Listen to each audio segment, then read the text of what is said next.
O Poder Local na Rádio. Hoje com Ala Menezes, Presidente da Câmara Municipal de Angra do Heroísmo. Muito bom dia, aqui começa mais uma emissão do Poder Local na Rádio, hoje com a presença do Presidente da Câmara Municipal de Angra do Heroísmo. Muito bom dia, Sr. Professor. Muito bom dia. Vamos começar, como habitualmente acontece, pela pergunta deixada a semana passada pela sua colega da Praia da Vitória. Deixaria-lhe então o desafio de que, mediante aquilo que projetou também para o Natal em Angra do Heroísmo, se entende que haverá bastante aderência por parte de quem nos visita e dos municípios de Angra do Heroísmo, uma vez que Angra também tem dinâmicas muito próprias e certamente cartaz cultural preparado para este tempo de Natal. Aqui está a pergunta, é uma pergunta que me é roubada, entre aspas, mas com fair play.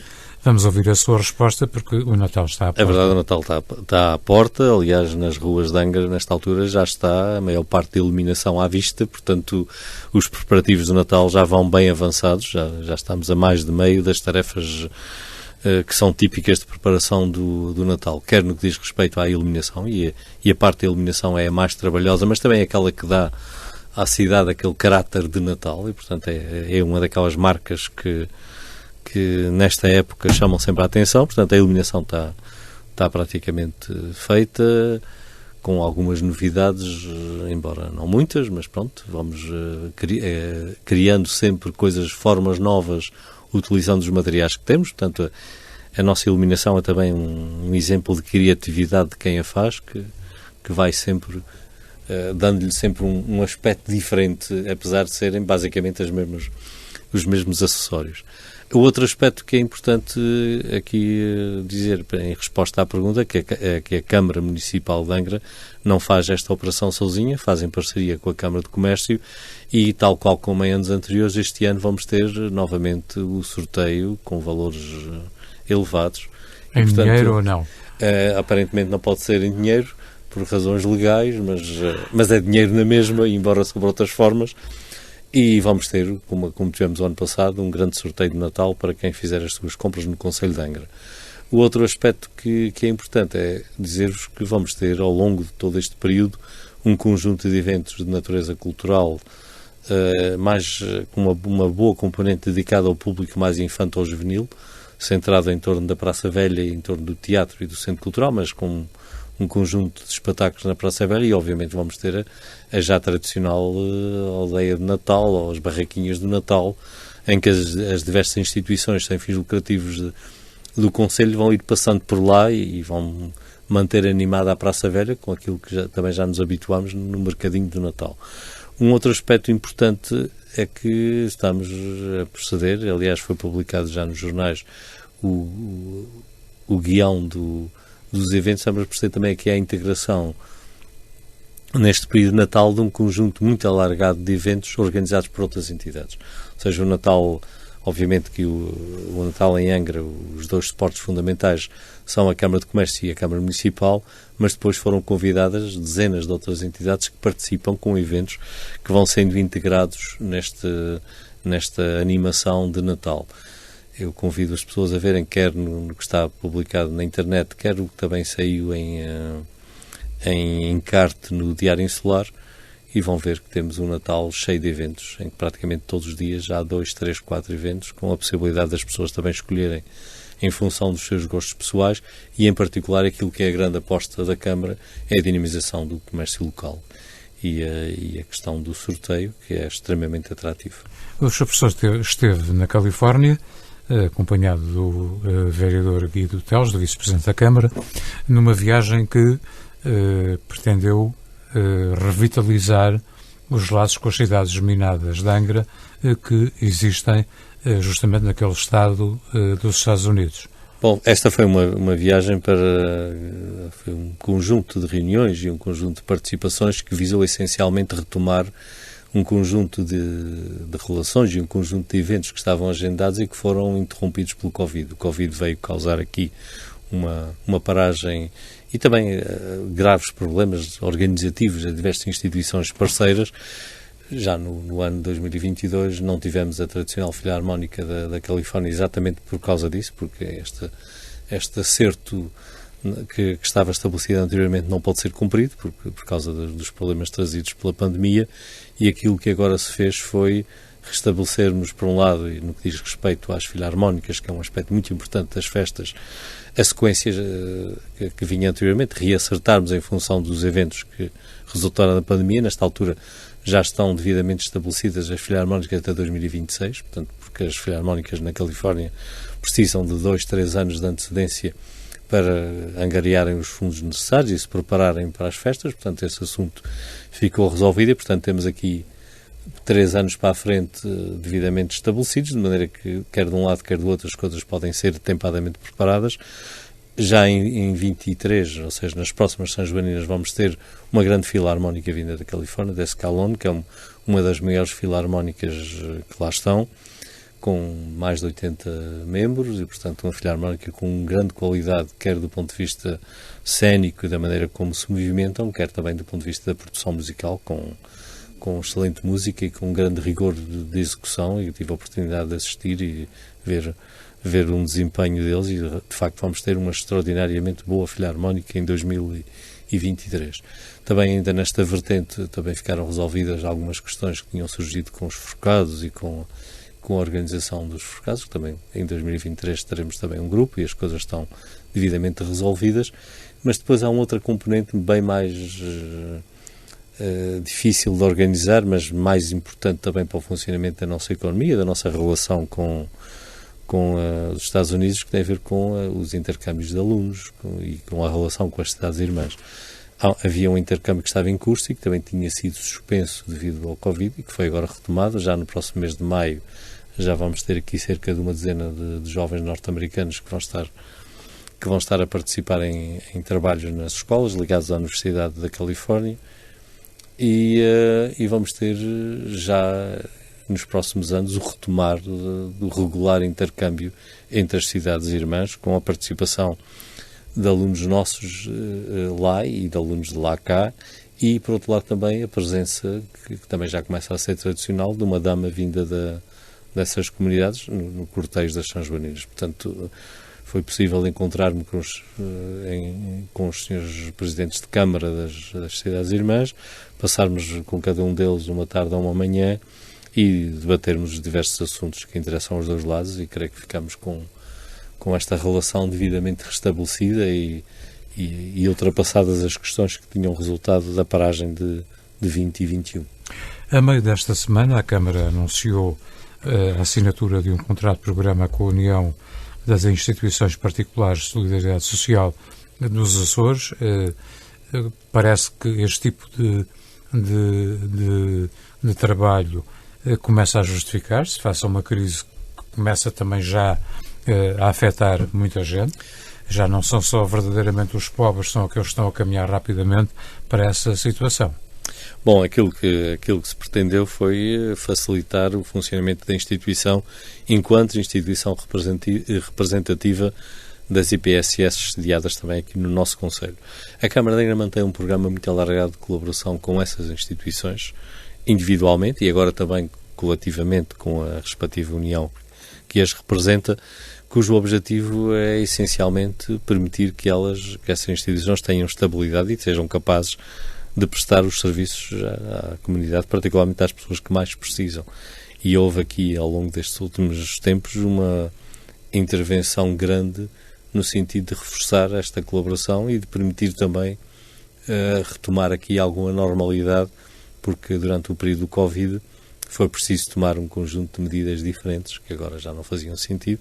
Portanto, também fizemos aqui um reajuste e este protocolo é uma expressão exatamente dessa retoma da normalidade. Um outro assunto que sei que lhe é caro, o Centro Interpretativo de Angra e a sua reconstrução, a reconstrução da casa onde ele está instalado, tem mérito reconhecido a nível nacional por quem sabe da coisa. A verdade é uma obra que foi reconhecida como das melhores realizações arquitetónicas no país nestes últimos anos. Portanto, é algo que deve orgulhar a cidade de Angra, porque é mais um elemento que vem enriquecer uma cidade que já é património mundial e que já tem o prestígio que merece pela sua própria estrutura. Portanto, foi mais um ponto que acrescentámos é esta grande riqueza que é a cidade enquanto património mundial. E temos mais duas obras que creio que também vão no mesmo caminho, que é a reconstrução da igreja das Concessionistas, ali ao pé dos semáforos, ao pé do Hospital Velho, que nesta altura já tem teto e já se vê, de facto, a igreja a renascer, e que será com certeza também uma obra marcante, e uma outra que ainda está um bocadinho mais atrasada, mas também já se nota que está a começar a ganhar velocidade, que é a reconstrução da igreja de Santo António dos Capuchos, no Livramento, ali em São Bento. De facto, estas obras de reconstrução de edifícios que foram danificados pelo sismo há 40 e já vamos para 43 anos atrás, eram obras essenciais para que nós, enfim, cumpríssemos o nosso desígnio enquanto cidade que se preza de ser património mundial. E é isso que está a ser feito, e felizmente esse trabalho tem vindo a ser reconhecido também por quem sabe do assunto, e neste caso é um prémio extremamente prestigioso e que obviamente nos deixou muito agradados. Apetece-me perguntar se a Câmara já foi ressarcida do investimento. Ainda não. Mas nem pronto, há notícias, sim ou não? Parece que sim, mas é um sim que já anda há 2 anos a dizer que sim, até agora não chegou um cêntimo. Mas pronto, felizmente a nossa situação financeira permite-nos, com alguma alegria, dizer que aquilo é meu. Exatamente, que aquilo é meu, não é da Câmara. Da Câmara, meu no sentido coletivo. É do povo. É nosso. É nosso. Professor, há outras matérias relacionadas com obras. Uma delas tem que ver com a ladeira de São Francisco. O processo parece estar a andar... Está a andar muito bem e sem grandes dificuldades. Aliás, eu estava um pouco pessimista sobre o impacto que a obra teria no trânsito, mas a verdade é que a retirada dos autocarros resolveu o essencial do problema e veio provar que é o caminho a seguir. Aliás, o desaparecimento dos autocarros grandes no sentido ascendente na Rua da Sé facilitou imenso o trânsito. Havia sempre aquele problema do autocarro ter que sair de mão para fazer a curva ali no canto da caixa. Tudo isso ficou ultrapassado e, portanto, na verdade, vem comprovar a certeza de que os autocarros grandes devem ser retirados do interior da cidade, devem passar para o novo terminal rodoviário ali no Bailhão, que também, felizmente, já se aproxima do fim, já também está a ganhar a sua configuração final e, portanto, na próxima primavera teremos essa reforma de fundo feita e, portanto, a cidade deixará de ser atravessada pelos grandes autocarros, com grandes vantagens para o trânsito e ainda maiores vantagens para o património, porque, na verdade, os autocarros dão cabo das calçadas, as calçadas ficam no estado que nós temos visto e causam sérios problemas às casas, porque cada vez que passa é uma espécie de microsismo que vai acumulando ao longo do dia, ao longo dos dias e dos anos e que tem impacto sobre a qualidade do construído. Por isso eu creio que este passo que está associado a esse foi um passo que provou correto e a verdade é que a obra está a correr bem, sem grandes impactos, as coisas funcionam razoavelmente bem. Eu já há mais de um mês que não lhe pergunto, mas tenho que perguntar em relação à Praça do Mercado. A Praça do Mercado também, é que está o processo, neste momento está a correr bem, dentro das incertezas que ainda existem, ou seja... Tem alguma expectativa de quando é que tudo estará pronto para começar as obras? Não. O que eu posso dizer é que neste momento a parte importante de natureza processual está feita, ou seja, nós estamos em vias de... fez-se uma consulta prévia ao mercado e agora estamos em vias de lançar o concurso, mas é um concurso diferente, porque as pessoas pensam que uma obra é apenas a obra quando começam as escavações e a obra física, não. Há aqui um trabalho de acerto de projetos que está a decorrer e que vai decorrer e, portanto, é uma daquelas obras que, mesmo depois da adjudicada, demora algum tempo até surgir fisicamente no terreno.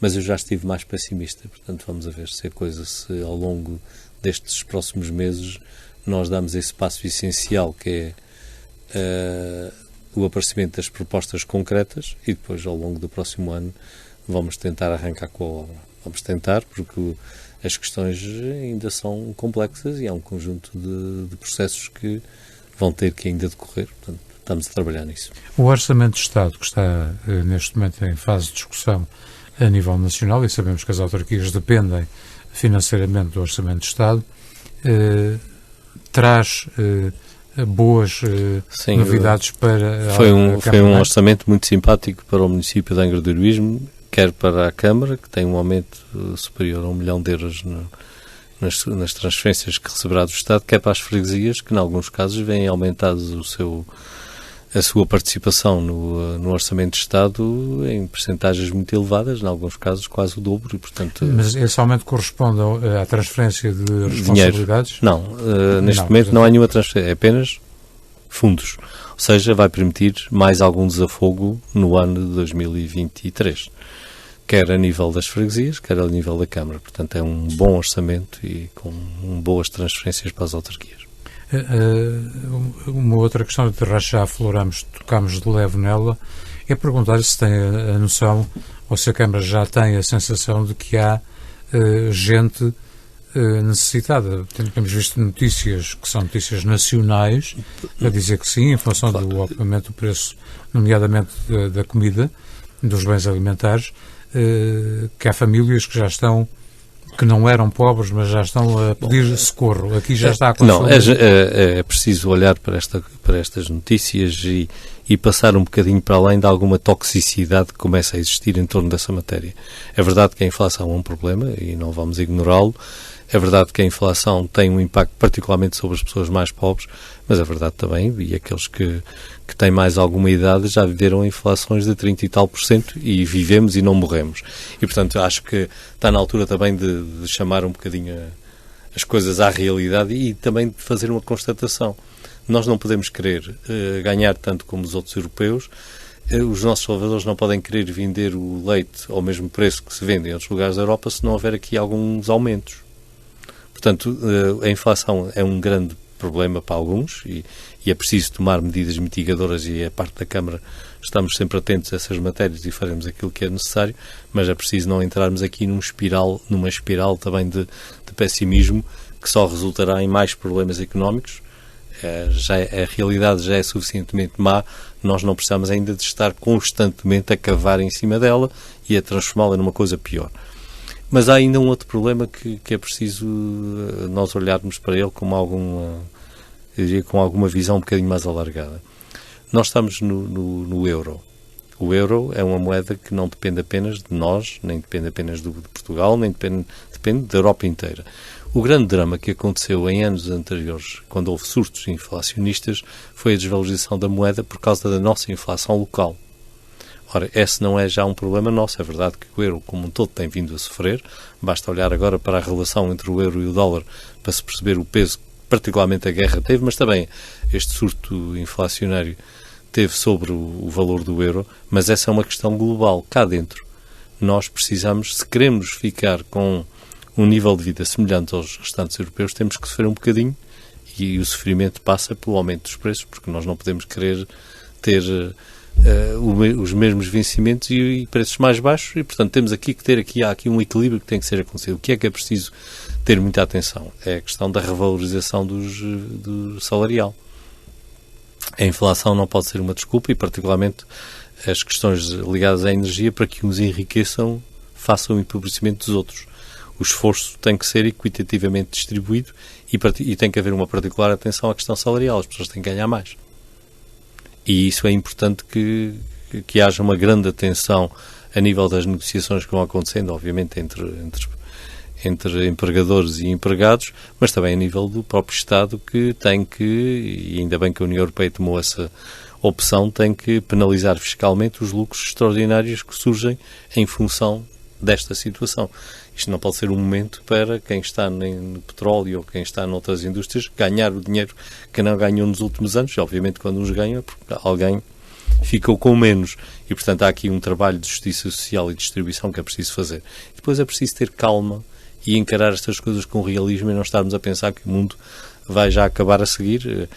Nós já vivemos períodos inflacionários, sabemos o que isso custa, mas também sabemos quais são os prós e os contras destas situações e, portanto, agora temos que olhar para este problema não tanto apenas como um problema, mas também como um conjunto de oportunidades para nós nos reestruturarmos e nos reposicionarmos no contexto dos Estados que têm como moeda o euro. E, portanto, vamos com calma, que devemos lá chegar. Para resolver o problema da inflação e para não contribuirmos para ela, a Câmara tomou já uma opção que foi absorver os aumentos de todos que estão a acontecer no que diz respeito à fatura da água e dos resíduos, que se manterá inalterada para 2023, apesar de todos os aumentos, e em alguns casos muito substanciais, que aconteceram, por exemplo, em relação ao gasóleo para a recolha dos resíduos, em que o peso do gasóleo e dos aumentos é enorme.